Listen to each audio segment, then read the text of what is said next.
TIG welding some stainless steel pipe, 6-inch schedule 40 type 316 stainless steel, and we got to weld an elbow to this, which the elbow is right up top there. So we got this thing lifted up and we shall bring it inside. Here's how we like to transport. Sometimes we'll put some of the stuff that comes in here, lift it up with some straps. So I like to U it, and I like to double strap it like that. And that way I don't just put one on and it's balancing back and forth. So two just makes it a little better to hold. We got a couple of little wheelie tables. So I'll put it right on here, wheel it inside because we can't fit through the door, and wheel it up, set the jack stands up, and there we go. All right, so why don't you follow along with me on this journey of taking this stainless steel elbow and putting it on this piece of pipe, all stainless steel, type 316, 6-inch, schedule 40. And we got to put it from here to here, and watch me do it.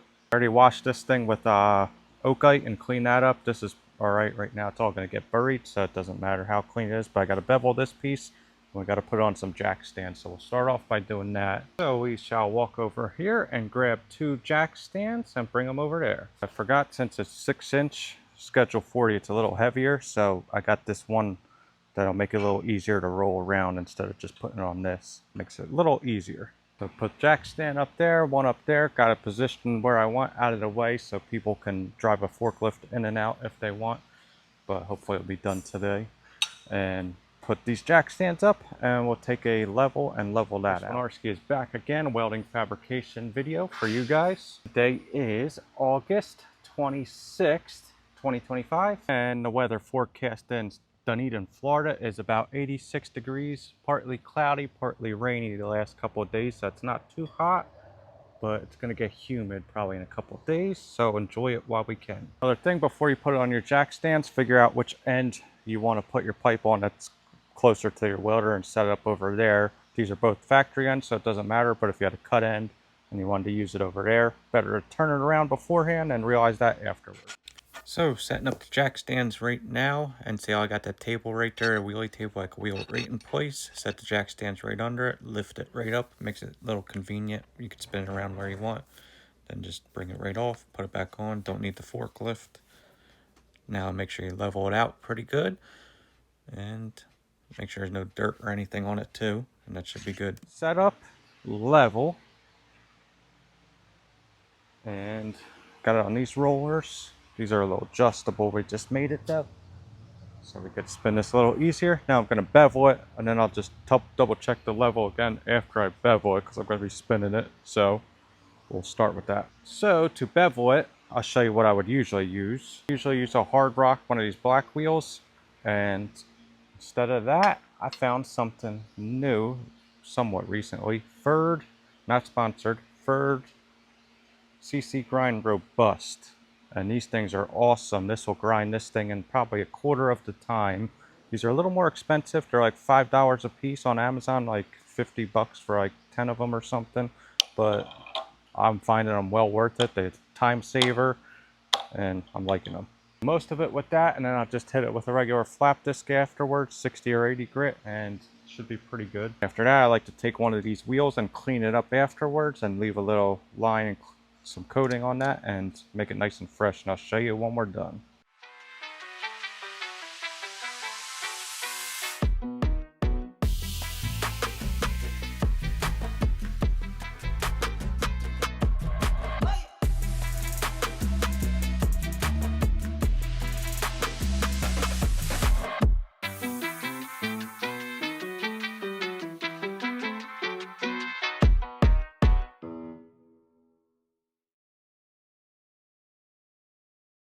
And last but not least, make sure you sweep up your mess afterwards. That way you're not dragging your cables through there and get it all over your hands and whatnot.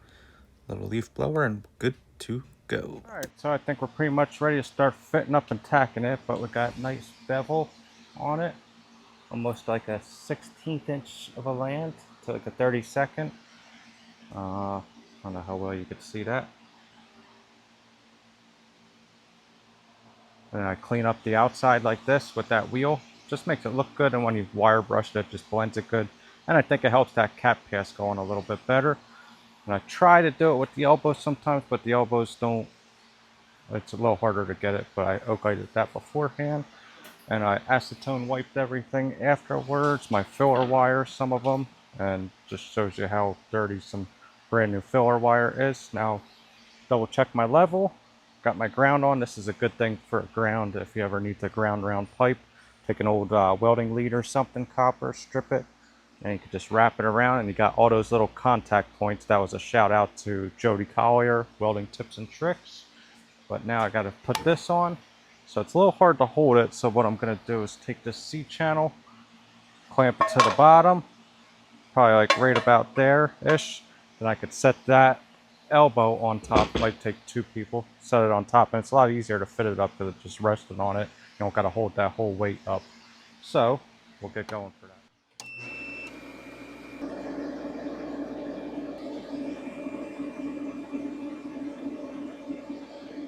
So for now, just on the foot pedal, 200 amps, about 25, 30 CFH, and pretty good. Then for my cup, just a stubby gas lens, number 8 cup, 332nd tungsten. It's the green laser tungsten, not the pure tungsten laser. It's like a hybrid, CK Worldwide. So doesn't really matter with that. Sharpen to a nice point. Like to run the stubby or the medium back caps on there. Just cut the tungstens in half. Then here's how I sharpen my tungsten, just on a tungsten grinder. Put the tungsten in here, sharpen it like that. Then I got a diamond wheel on the side, and I just touch it up on that diamond wheel, and it gives it really nice finish. Then dunk it in the water to cool it. Always check your helmet for spiders on the inside. I take an air hose and blow it out, but if you're in the field or something, just double check. Make sure there's no bugs or spiders in there. On to the fit up, get some C-channel, clamp it down. Always good to have that C-channel on hand. Trying to fit it up by myself, and get a little jack stand underneath, kind of hold that leverage. Get your gap right and make sure it's level. Tack it up once it's level and your gap's good. Spin it to the side, check your level that way. Always check your square and your level and everything. Make sure it's good, but not much to it. Alright, I think we're pretty good. So, level, square, whatever you want to call it. It's going to be going in the, I think it's going to be going in the ground anyway, or whatever they do. Whatever they do, they're going to do a couple welds in the field, so it doesn't matter if it's a little off. I think we're really close. So, get my purge on and ready to go. I think we're about ready. Got my purge end on this side, got the bubble purge going up here. Ran through that way, and it's going to be venting out through here. So just poke a little hole in this way and lick your knuckle. Hang on. Just lick your knuckle. And then once you start feeling cold air, feel a little cold, then you should know we start getting a pretty good purge. Start feeling around your thing. Tape that off in a second, even though we probably don't need to, but I will. Really, it's only purging from about here up to here, so it's not the whole pipe. So I just crank the purge gas up a little higher and allows it to vent, but be a little bigger gap. So I put some tape on that for now. So it's kind of cool. I found this upstairs. Usually use something like this for the end. Something like this, poke a hole in it or something, and just shove it in there or on top. But alright, got our tape on, everything's going. Hook your knuckle, starting to feel pretty cold, but turn that back down to like 10 CFH right now, maybe do it up to like 15 for the first, so we get pretty close to the end. So pretty much all taped up except for one little spot. And I'm gonna just wash my hands, get ready, and then it should be good when I'm ready. So we'll switch our machine over to our 4T setting now. So like it's a lift arc, scratch start type thing. So I'll be setting number 3,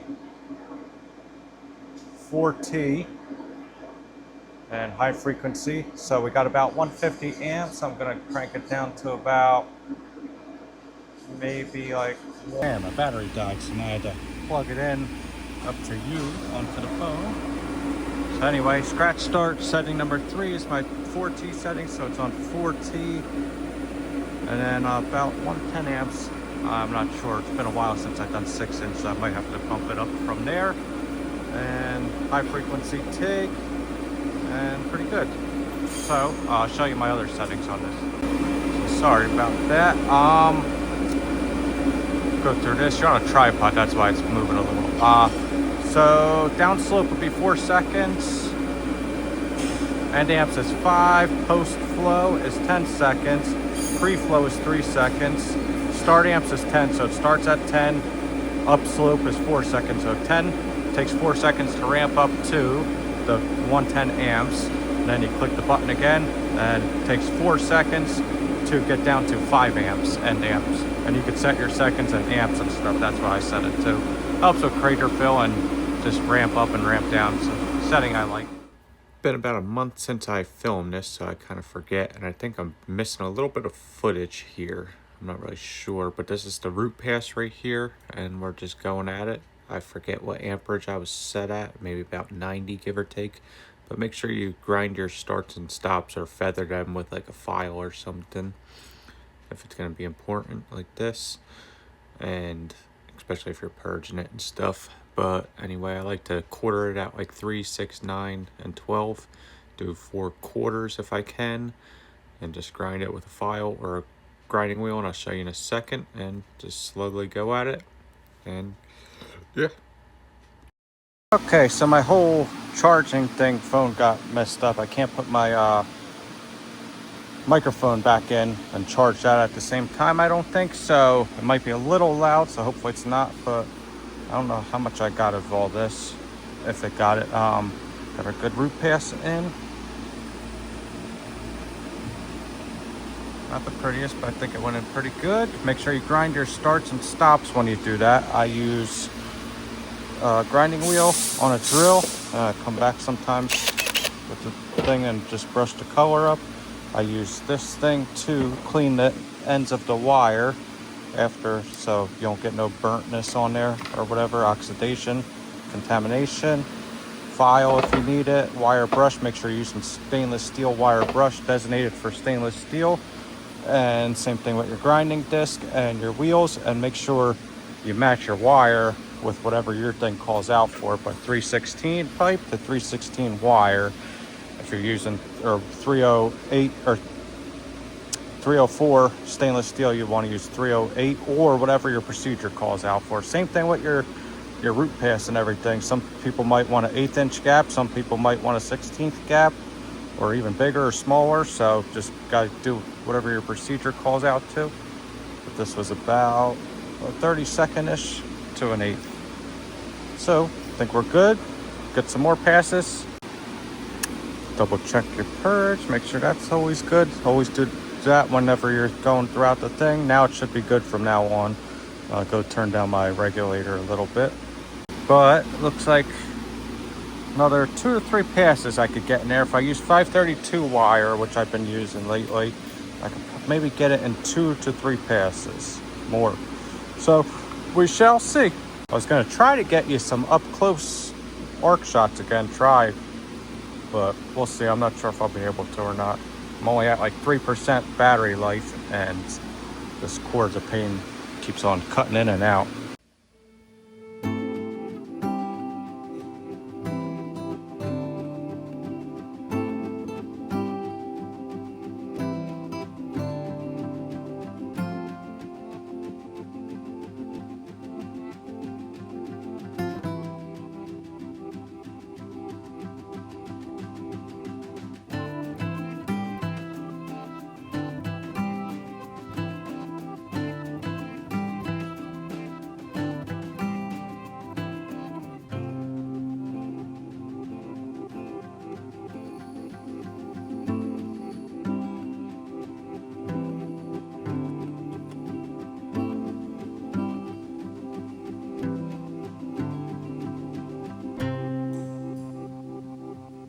I think that's it for today. Here's how I was trying it. Here was my tripod. I had to hook up my charger cable.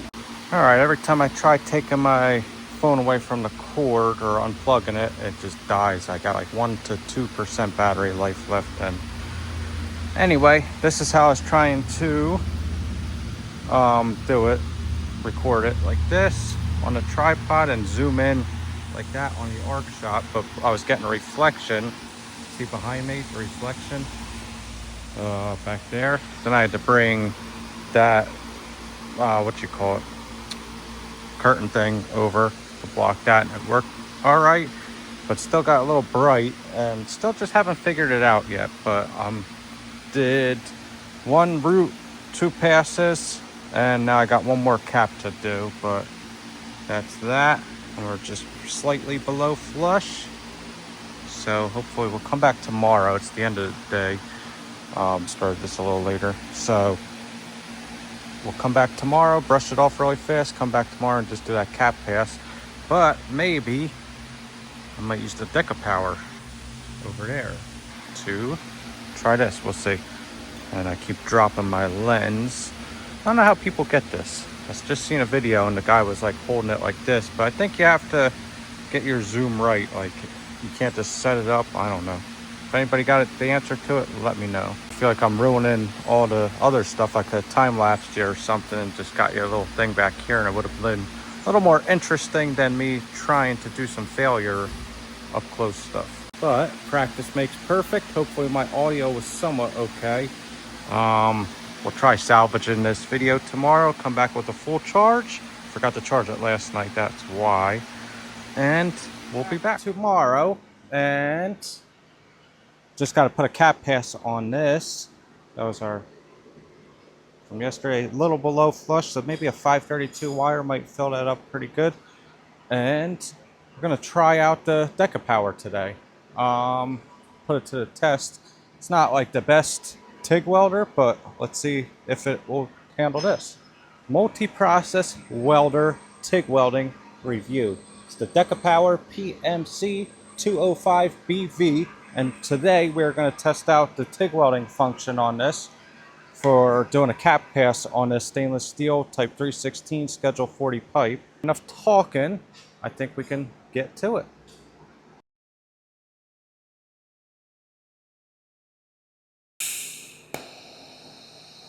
All right, let off the button right now.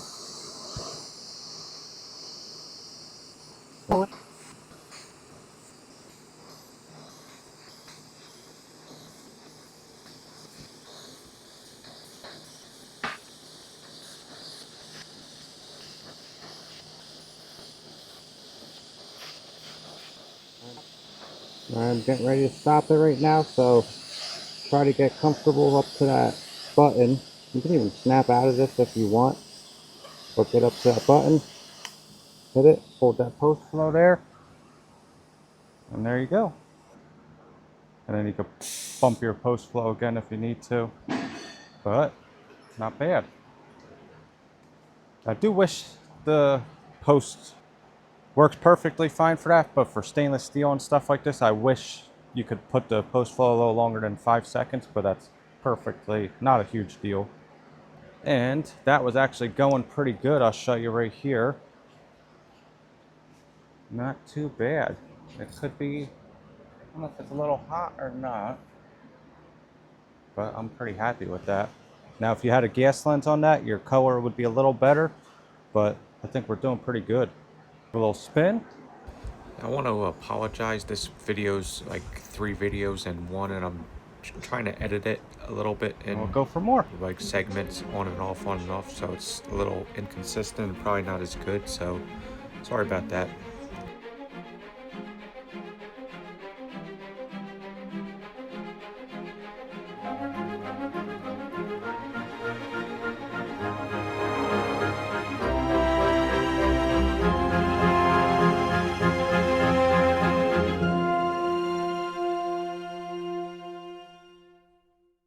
We'll check that out. I think I bumped it down. It was 140. Now I'm down to 136. And what do you think? Not going too bad. It's always good if you can to start down as low as you can. Like if you could start down here and work your way all the way to the top, it's better. That way you have a lot less starts and stops, but whatever's comfortable for you. If you can only weld this much at a time, that's fine too. Just practice. I'll definitely give it a thumbs up though. The decapower, testing that out, and good thumbs up for that. 136 amps. We hadn't popped the duty cycle. I mean, it's not the super high Tech CK Worldwide torch, but definitely get you by. Like, you don't need to buy, you don't got to go out and buy an extra torch. That'll get you by, and that does perfectly fine. Anyway, that was it. Here's your weld. If you have any questions, let me know, and maybe I can answer it for you or something else. Stay tuned for some other videos on it, or my other types of videos with all different making projects and everything. So that was that for that, and hopefully you enjoyed that little video on testing the TIG part out on a decapower. So you can find them on Amazon. I think it's like $500-600 bucks. I don't know if I said that already, for this welder. For the TIG, or for the, I don't think it comes with tungsten, and I don't think it comes with a regulator. Mine didn't. So again, you can buy that cheap on Amazon, like 30 bucks. Don't go spending 100-200 bucks on it. And your tungsten you can find on Amazon for like 20-30 bucks too. Any colors would work. So just let me know if you have any questions on the tungsten or regulator or something. I can help you out. Alrighty folks, so we are done with that, and I made a little segment in between this long video of just the decapower, testing out the decapower welder, and just time-lapse the welds, and this will be added in afterwards. But I think we did pretty decent with it. It actually did pretty decent. I think you could weld the whole entire thing with it. The torch didn't get it really hot at all, and we didn't pop the duty cycle on it, and the ground was actually not bad. I wish the ground was a little longer, but it's all right. Most grounds aren't that long anyway. Like, that machine didn't come with a long ground, so we had to replace it anyway. And that's it. So that was that on that. So if you want to watch that video, check that out. That might be after this. And I think it did pretty decent, but that was that welder just for the cap, and the Everlast for the root and the fills and whatever. So what do you think? I'm not the best, I'm not the worst. I could get by, and I think it helps a lot when you let that cool down though. So if I would have tried putting that cap on yesterday when it was really hot too, it wouldn't have went in as good. I like to let it cool down for like 5-10 minutes at least before I put the cap pass on if I can. And sometimes you can't, but that was it. Enough jabbering. That purge thing worked pretty good. Got all that hooked up and everything. So it's kind of hard to check out in there, but we'll wrap it up and give you a little wrap up after I wrap all this up. Everything is cleaned up, all done. Make sure to wire brush your stainless steel off before it gets, while it's still pretty warm. Don't do it when it's right away warm, but like, don't wait too long after, because otherwise it takes a little bit longer for it to, or a little harder for it to come off. So that's that. Hopefully you guys enjoyed that. And yeah, little project, simple, easy, but just figured I'd share it and record it. I know there's better videos of that probably out, but that was just one little thing, one of my jobs throughout the week. And yeah, hopefully you guys enjoyed. Don't forget to like, share, comment, subscribe. Check out my other videos, YouTube videos and everything, and Instagram at Chris Wojnarski, YouTube Wojnarski Welding Fabrication, which you're probably watching this on, and sometimes I post on Facebook, but not really, Instagram and YouTube. So be sure to like, all that good stuff, and we'll see you guys on the next one. Thank you for watching. Chris Wojnarski, over and out.